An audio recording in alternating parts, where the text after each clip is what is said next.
This is the story about how becoming a mom changes you as a woman. When I look into my child's face, their first laugh, their embrace, I forget myself when I'm floating in space. Tell the truth. That's what we teach our kids from day one. But what do you do when the truth is going to hurt someone's feelings? Right. You're absolutely right. What do you do when the truth is going to destroy a child's fantasy? Sometimes full disclosure can be complicated. You know, you want to keep them, like, at least when they're young, like, naive and innocent and happy. I say if you eat another bite of that, your teeth are going to fall out in the middle of the night. I tell them the truth, and if I need to lie to them, I don't answer them. Today we're talking to Dr. Susan Donner, psychiatrist and mom, as we discuss, do you always tell your kids the truth?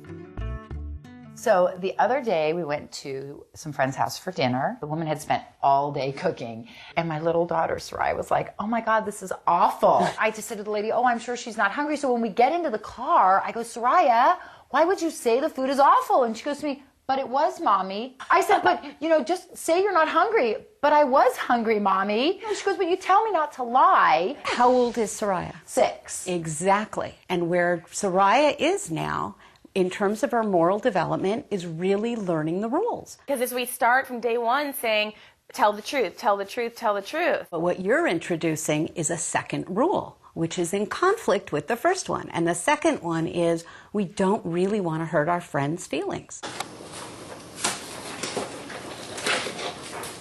Hello? Hey, how's it going? Oh, yeah, I'm not going to be able to meet you for lunch today. The kids are really, really sick. Can I just call you next week? Would that be all right? Bye. Mommy, we're not sick.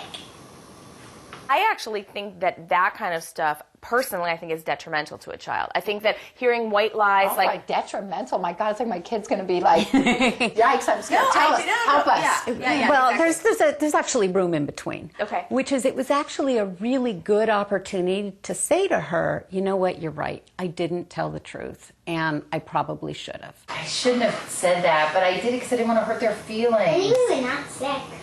No, you're not sick. You know what? You're totally right. Next time I'll definitely tell the truth. Tooth Fairy, Santa, those are okay. I mean, we can keep those, Well, those are those like the myths like, alive, yeah, the right? myths, the fantasies. Exactly. When they start to get older and they start to question you and they realize Santa may not be there, you know, then you have more sophisticated conversations of, isn't it nice to have these fantasies? And it is hard to grow up. So what about eyes in the back of my head? Well, I mean, it's complicated because, you know, physiologically, you don't have eyes in the back of your head. But at the same time, you have really good mommy instinct. Right. And she has magic powers. Yeah. Well, the thing is, it messes me up a little because Cooper can't find something. And of course, I'm the mom. I know where everything is. So I find it and I tuck it under my shirt and I say some big magic hocus pocus spell and he's looking at me and abracadabra, psh, it appears. He actually gets upset when I can't use my magic power. So So are these kids going to be so really disappointed? Our kids going to be in your chair, Dr. Susan, is what I want. No, but part of it is managing the fact that there's this fantasy that you have magic with the reality that you can't always make things go perfectly. And that's a really important lesson. So Lila says, Mommy, if you smoke, will you die? I thought, well, I want to tell my kid yes. I don't want them to smoke. How old is Lila? 5. Yeah, she doesn't understand statistics yet. She doesn't understand probability. She doesn't need to know that at this point. What if they ask me, when they get a little older, and they say, Mommy, have you ever smoked? Because of course I haven't.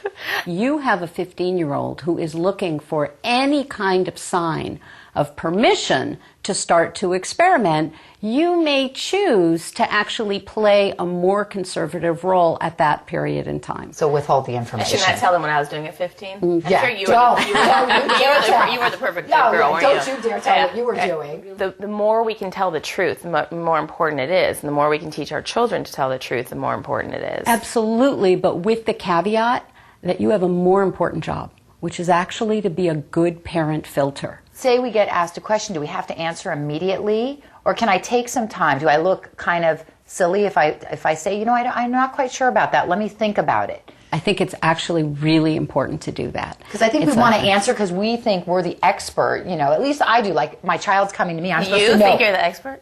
I think I know all. The Tooth Fairy, Santa, the size of Aunt Susie's rear end. Sometimes the truth will not set us free. I don't know. Being honest with your kids is best, but depending on their age, filtering information just a bit may be okay. Remember, we're all in this together. We want to know what's going on in your mom life. So come visit our community at jenandbarb.com. This episode is brought to you by Capri Sun Sunrise. Cooper. Cooper, you gotta put on your socks. No, Cooper, don't go in there. You can go in there in a second once you have your socks on. All right. First foot.